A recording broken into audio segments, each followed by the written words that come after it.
Terima kasih Anda masih bersama saya di acara Kick Andy. Dan kali ini kita bercerita tentang orang-orang yang dulu punya masa lalu kelam, tapi kemudian bangkit. Dan lebih jauh dari itu bukan untuk dirinya sendiri, tetapi dia melakukan hal-hal yang baik untuk orang lain. Tamu kedua kita adalah Agus Sutikno.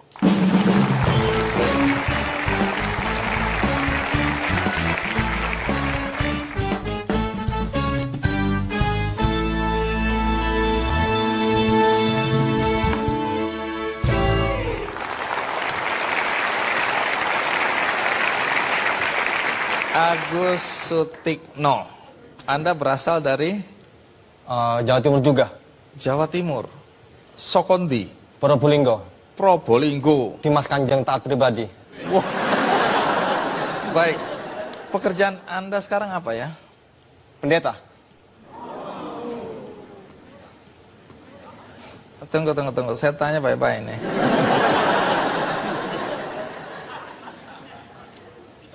Anda paham pertanyaan saya ya? Pekerjaan Anda apa? Pekerjaan. Profesi apa pekerjaan nih? Profesi. Sama pendeta. Pendeta. Ya. Wah, kayaknya bimbang dengan saya. Sangat. Dengan penampilan seperti ini, maksudnya pendeta yang gereja-gereja itu? Iya. Anda? Iya. Dengan penampilan seperti ini? Pakai rantai, Pak. Oke, untuk sementara saya percaya dulu, pusing saya. Iya. Tapi Anda nggak bercanda kan? Nggak bercanda, serius nih. Serius, oke. Ini siapa yang salah ngundang ini? Tolong bantu saya dong. Oke, anggap aja Anda benar-benar pendeta ya. Anda menato tubuh Anda seperti ini sejak pendeta atau sebelum pendeta? Sebelum saya jadi pendeta. Masa-masa jahiliyah. Oke. Apa seluruh tubuh Anda tato? Hampir. Hampir seluruh ya. Jadi ada bagian yang nggak kena tato ya? Jangan ada tahu. Mohon maaf, mengapa tertawa? Apa yang Anda bayangkan? Oke, lazimnya. Ini maaf ya, masih urusan tato nih, saya agak bingung ini. Lazimnya kan orang menato, anggota tubuh, tapi tidak wajah. Apa alasan Anda menato wajah Anda? Zaman itu over. Over itu artinya? Ya, kalau mereka ke barat, saya akan ke timur. Makin nggak ngerti saya. Kalau misalnya begini, Bang. Kalau misalkan nih, ada orang ditato kakinya nih. Iya. Saya tato yang bagian tampak-tampak aja. Karena tato kan harus tampak, jangan sembunyikan. Itu tato. Oke. Bila di artnya. Dan Anda? Ya. Oke. Tuhan ampuni saya. Nah, kalau kita bicara stigma, orang-orang yang bertato kan selalu negatif ya? Negatif semuanya. Bagaimana Anda dengan kondisi seperti ini kemudian bisa jadi pendeta? Ini kan nanti akan saya tanyakan ya. Tapi sekarang saya mau tanya dulu nih awal-awal ya. Kami ingin tahu tentang masa lalu Anda. Anda lahir dari keluarga yang seperti apa? Dibilang baik juga enggak. Orang tua itu fail, Bang. Fail saya. Jadi kalau di muka umum kayaknya tidak pantas banget gitu. Anda merasa waktu itu gagal? Gagal. Oke. Jauh dari Tuhan. Kehidupan Anda? Iya. Nanti cerita, tapi sebelum itu mari kita simak dulu liputan berikut ini.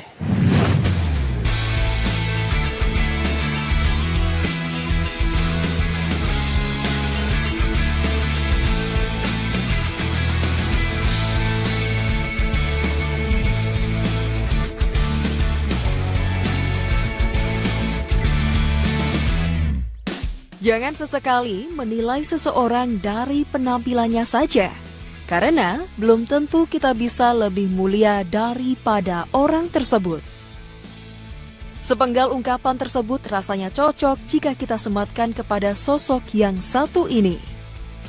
Ialah Agus Sutikno, seorang pendeta Pantai Kosta di Indonesia yang kesohor dengan panggilan pendeta jalanan.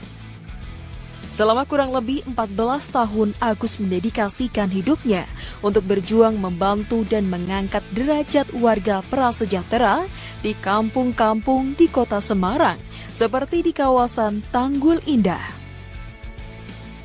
Mulai dari pekerja seks komersial, anak-anak terlantar, perempuan yang hamil di luar nikah, waria, hingga pecandu narkoba dan penderita HIV/AIDS, ia rangkul agar mereka bisa meninggalkan kehidupannya yang kelam menjadi lebih baik lagi. Ya, pertama kejadian ini saya kerja di pabrik menjahit gitu. Dan keadaan saya hamil, saya tuh keluar dari rumah. Ya emang saya dulu emang pengen Pak aborsi. Terus yang membantu saya untuk kenal Pak Agus tuh nggak bolehin untuk diaborsi. Makanya tuh dikenali sama Pak Agus biar tidak diaborsi. Ya dia memberitahu aku untuk semangat untuk memperjuangkan anak saya. Dan banyak yang membantu dari pakaian, dari susu, dari saya operasi untuk ngelahirin sampai sekarang mau usaha jualan angkringan, Pak Agus yang banyak bantuin saya.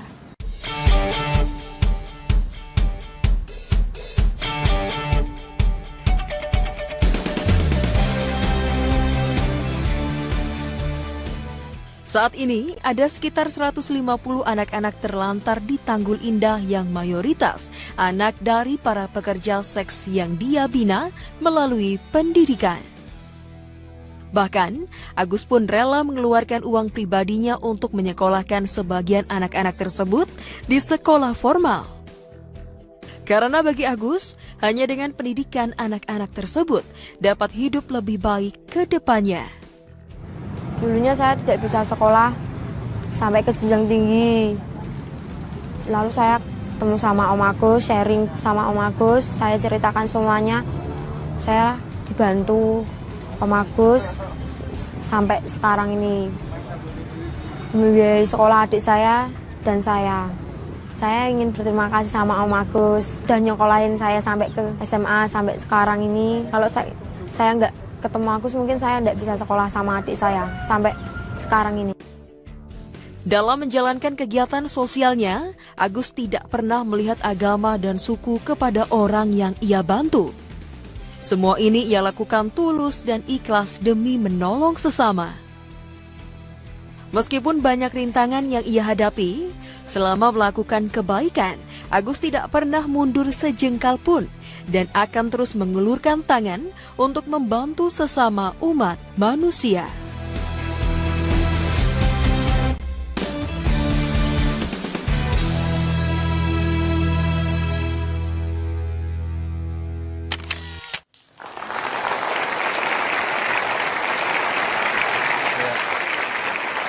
Ada satu yang aneh saya lihat dari acara Kick Andy hari ini.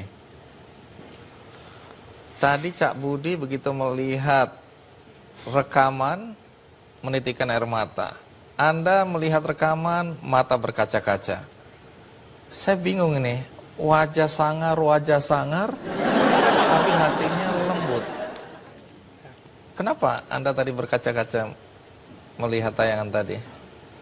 Karena itu bagi saya itu hatinya Tuhan. Hati Tuhan itu kepada orang-orang miskin. Orang-orang yang selama ini dianggap kaum-kaum yang terpinggirkan.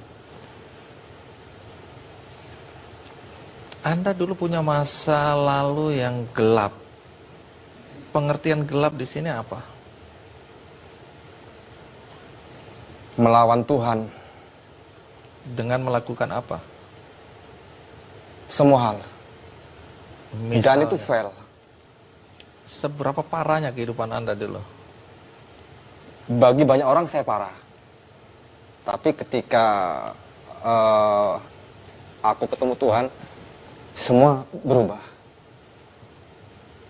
Baik, saya tidak akan tanya lebih jauh soal masa lalu Anda yang gelap.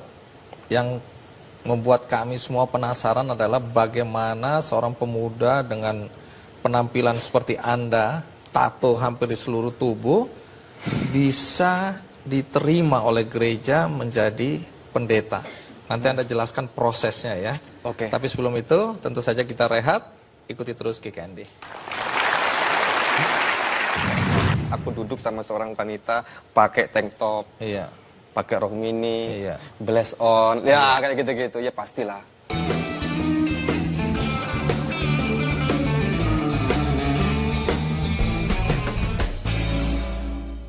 Oppo Baik, Pendeta Agus Sutikno. Anda pernah hidup dalam kegelapan, ya. Segelap apa, saya hanya menduga-duga, kami semuanya menduga-duga. Tapi kalau dilihat dari statement Anda terakhir, menurut pandangan orang gelap sekali ya. Nah, yang kami ingin tahu, kapan persisnya ada titik balik dalam kehidupan Anda dan oleh sebab apa? Ketika saya bertemu dengan Tuhan Yesus, Prosesnya itu terjadi kapan dan seperti apa? kurang lebih 15 tahun yang dulu. Kemungkinan juga lebih. Itulah awal mula Anda kemudian mengubah hidup Anda. Bukan saya mengubah, Tuhan yang mengubah. Siapapun tidak bisa mengubah dirinya, kecuali Tuhan.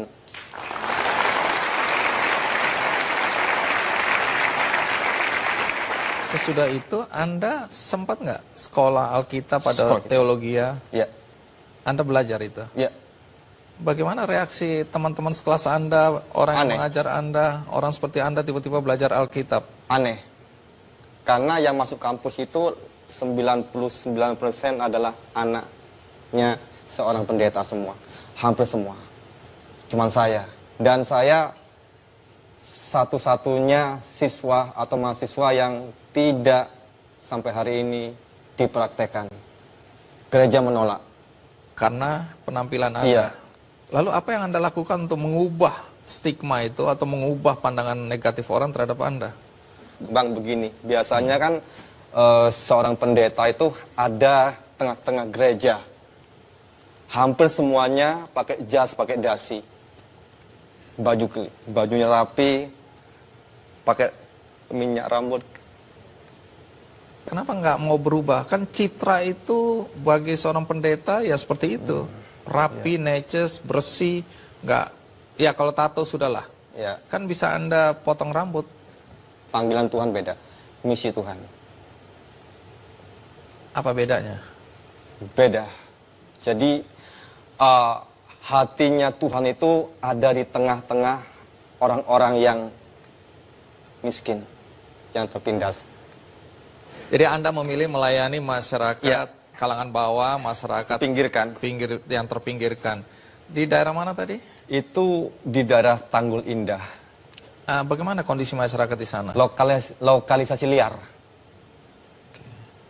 Nah, ketika pertama kali Anda datang ke sana, reaksi orang-orang bagaimana melihat penampilan Anda seperti itu? Dan Anda mengaku, tanda kutip ya, atau Anda disebut pendeta. Bagaimana?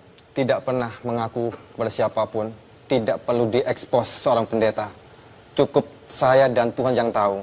Tapi bagaimana orang bisa menerima Anda dengan keadaan gini, kemudian mau bicara tentang kebaikan? Kalau saya bicara kebaikan, saya percaya gini, siapapun kita, dari background manapun kita, dari agama manapun kita, yang penting satu hal, kita harus satu, berdampak. Jadi dampak bagi semua orang. Oke. Awalnya ada yang menolak Anda nggak? Ada. Kenapa Anda ditolak? Ya mungkin mereka bilang saya mau katakanlah, apa ya, menyebarkan, ya itulah, Agama. kristenisasi. Oke. Dan itu tidak sampai pada hari ini, tidak ada satupun yang Kristen dari ujung ke ujung, nggak ada. Jadi bagaimana Anda menjelaskan bahwa Anda membantu mereka untuk kehidupan yang lebih baik? Beasiswa anak-anak itu dan lagi untuk mengentaskan para pekerja-pekerja seks. Nah, berkaitan dengan PSK atau pekerja seks komersial ya, dan juga saya lihat tadi ada penyandang HIV/AIDS, ODA, orang dengan HIV/AIDS ya. Yang jadi pertanyaan saya, Anda menikah? Menikah. Artinya punya istri? Iya. Oh iya. Menikah tidak punya istri. Iya, saya kalau berhadapan sama Anda jadi kacau semua. Istri Anda tidak keberatan? Anda bergaul, maaf, dengan PSK, waria, kehidupan malam? Awal-awalnya iya. Ya pastilah namanya wanita, terus misalkan nih, aku duduk sama seorang wanita pakai tank top, pakai rok mini, blaze on, ya kayak gitu-gitu, ya pastilah. Maksudnya Anda kok kayaknya menceritakannya dengan riang ya? Oh iya, masalah itu riang banget. Riang, iya. Saya jadi semangat ini. Oke, jadi istri awalnya pasti merasa tidak nyaman. Tidak nyaman. Lalu bagaimana Anda menjelaskan kepada istri sehingga dia bisa menerima? Istri sudah bisa menerima? Bisa. Nah, bagaimana kalau kita dengar ceritanya langsung dari istri tercinta, Cynthia Yolanda.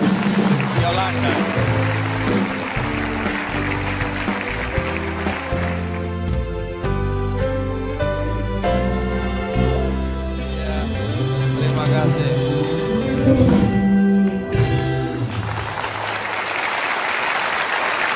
Cynthia Yolanda. Jadi panggilannya Cynthia atau Yolanda? Yolanda. Oh, Yolanda. Oke, jadi saya panggil Yolanda ya. Iya. Nanti saya ingin dengar kenapa Anda juga mau menikah sama makhluk ini. Astagfirullahaladzim. Sebelum itu, kita rehat dulu ya. Ikuti terus Kiken.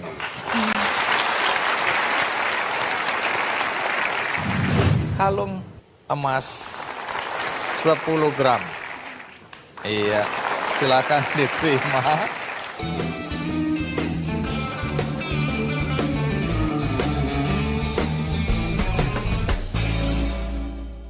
Gimana setelah nyobain bakmi mewah? Keluarga saya suka banget sama bakmi mewah karena menggunakan...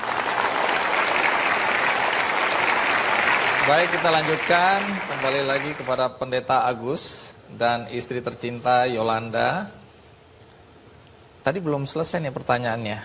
Saya selalu ingin tahu kenapa Anda mau menikah dengan Pendeta Agus ini. Waktu ketemu sudah jadi pendeta dengan perwajaan seperti ini atau belum? Waktu pertama ketemu sudah seperti ini, Pak Agus. Lebih nyentrik lagi, Pak. Hah? Segini masih lebih lagi? Jadi beliau pakai apa itu, anting, piercing ya, piercing di hidung, Kayak lidah. sapi gitu? Iya. Nah, saya nggak ngomongin Anda, saya ngomongin ini ya, modelnya aja. Iya. Iya. Terus? Komplit. Komplit? Iya. Lah kok bisa Anda mau? Ada sesuatu yang unik dari dirinya, Pak.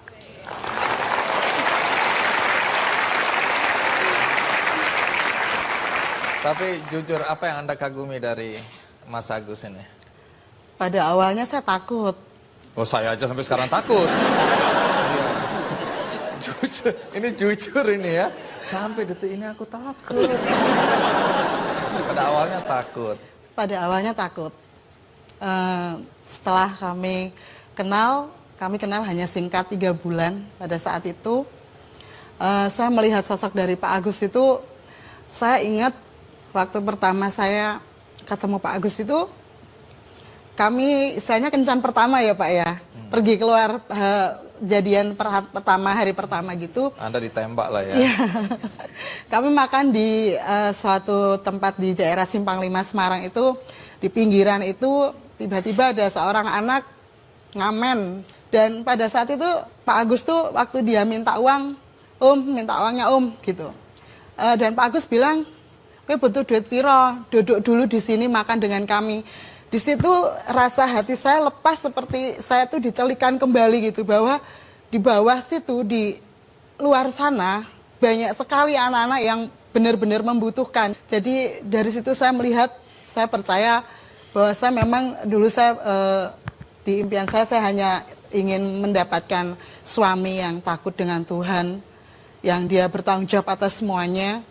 Dan akhirnya setelah bertemu dengan Pak Agus itu, 3 bulan itu kami menikah.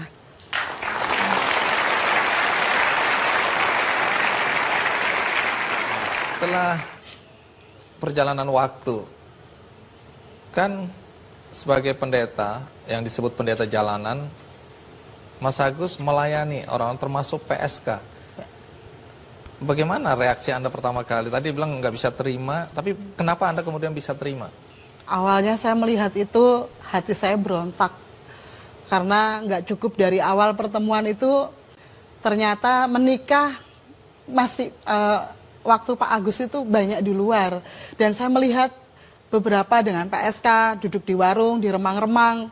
Secara hati saya nggak terima, saya menangis, saya sering konflik dengan Pak Agus.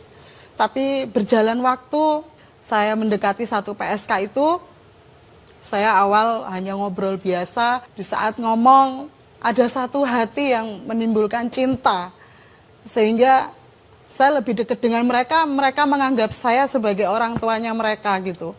Jadi sampai kami dekat, sampai beliau sakit, akhirnya dipanggil Tuhan, itu pun dengan penyakit HIV sebulan sebelum meninggal, dan 15 menit sebelum meninggal, banyak orang yang tidak mau mendekat pada si Mbak ini, karena sudah terlalu parah. Saya memeluk dia, saya membisikkan, Tuhan sayang sama Mbak ini. Dari situ timbul sesuatu yang luar biasa, bahwa ini loh, orang di luar sana itu butuh perhatian kita, bukan secara materi, tapi mereka juga butuh dirangkul, dipeluk.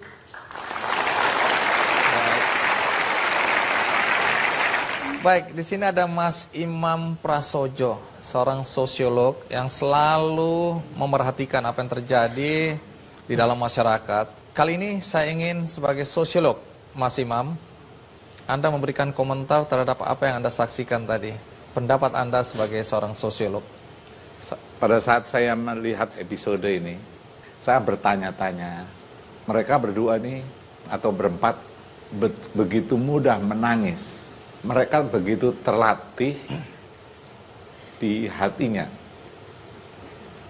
Karena dia berinteraksi dengan begitu banyak orang yang berbeda dengan dirinya, dan dia empatinya, dia bisa menempatkan orang lain yang memiliki nasib yang berbeda. Pendidikan kita di Indonesia terlalu berorientasi kepada otak. Orang dipacu dengan ranking-ranking yang tidak sama sekali memperdulikan justru apapun profesinya, apapun latar belakang agamanya, tapi mereka ini menjadi contoh. Dan saya bercermin, mereka ini terlatih karena justru mereka setiap hari keluar dari batas hidupnya. Berapa orang di antara kita ini setiap hari mau untuk menyeberangi zona nyaman dari dirinya kepada orang lain. Itu yang menurut saya paling penting. Nah, yang kedua, kenikmatan melakukan kebaikan, itu yang saya lihat dari Mas Budi maupun Mas Agus ini harus menjadi cerminan kita. Seberapa jauh kita sebetulnya sudah adiktif terhadap hal-hal yang baik seperti ini. Itu tingkatan perilaku yang menurut saya harus menjadi cermin.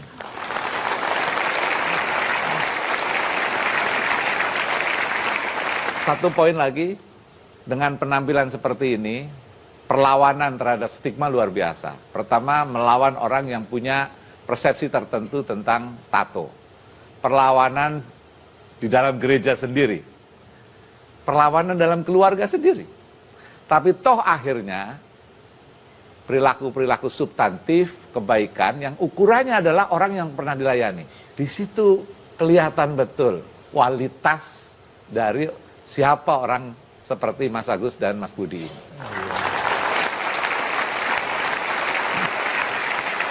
Nah, tantangan terbesar yang dihadapi orang-orang baik di dalam masyarakat sekarang itu apa? Karena tidak semua orang bisa menerima perbuatan baik orang-orang di lingkungan mereka. Misalnya ini kita lihat ya, mengukur cara berpakaiannya Pak Agus dengan cara kita itu berpakaian. Tentu terjadi kontradiksi. Nah, tapi pada saat ukurannya adalah apa yang dia dilakukan, pasti tidak akan ada kontradiksi dan kemudian berbalik mengagumi. Nah, sayangnya kita berada dalam kehidupan topeng-topeng. Orang seperti ini saya yakin jauh berharga daripada para koruptor yang berdasi.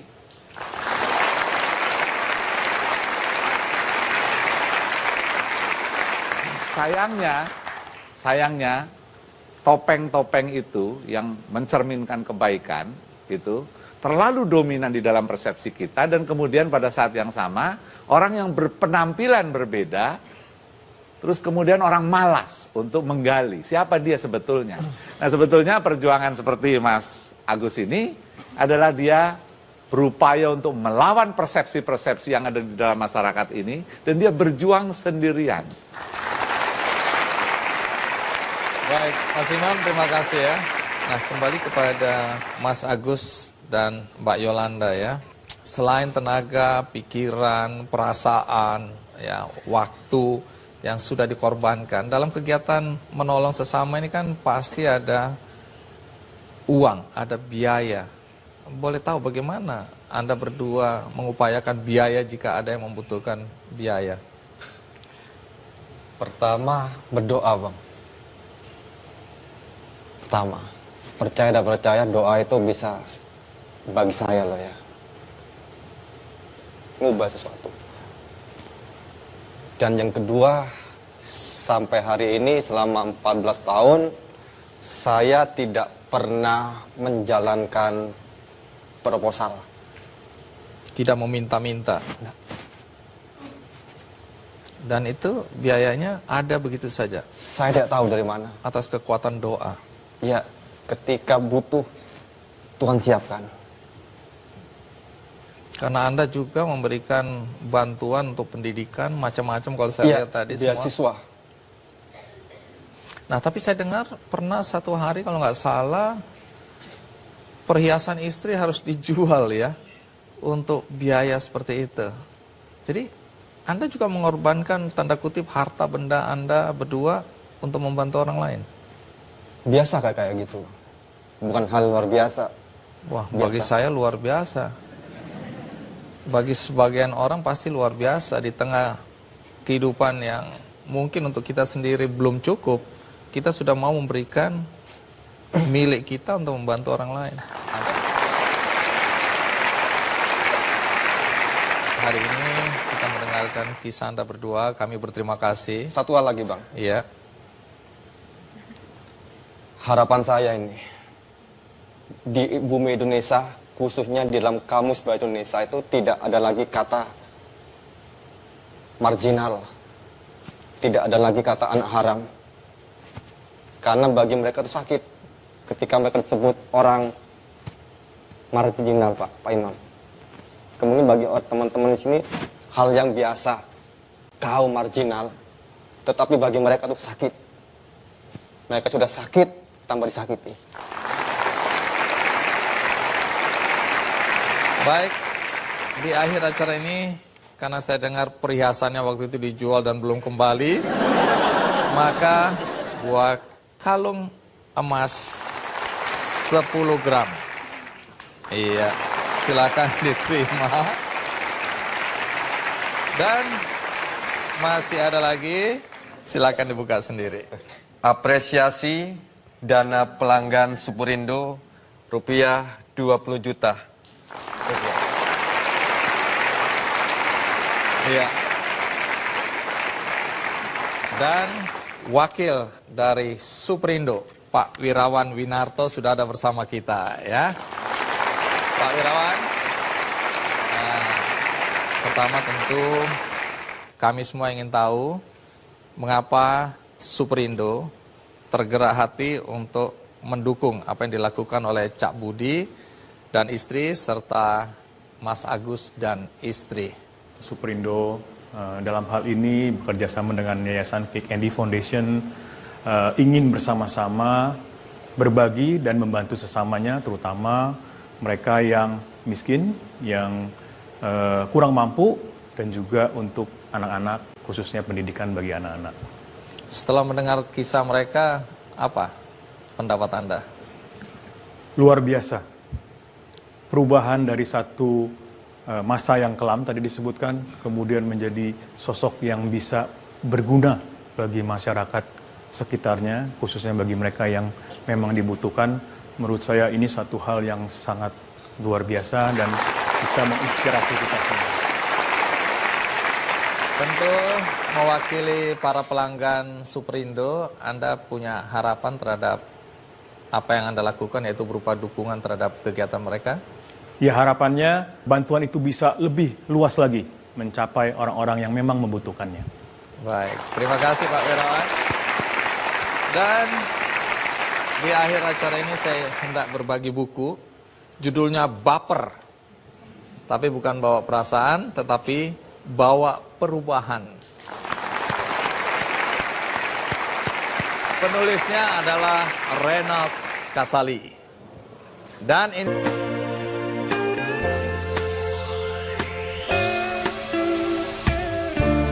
The world can be a nasty place. You know it, I know it.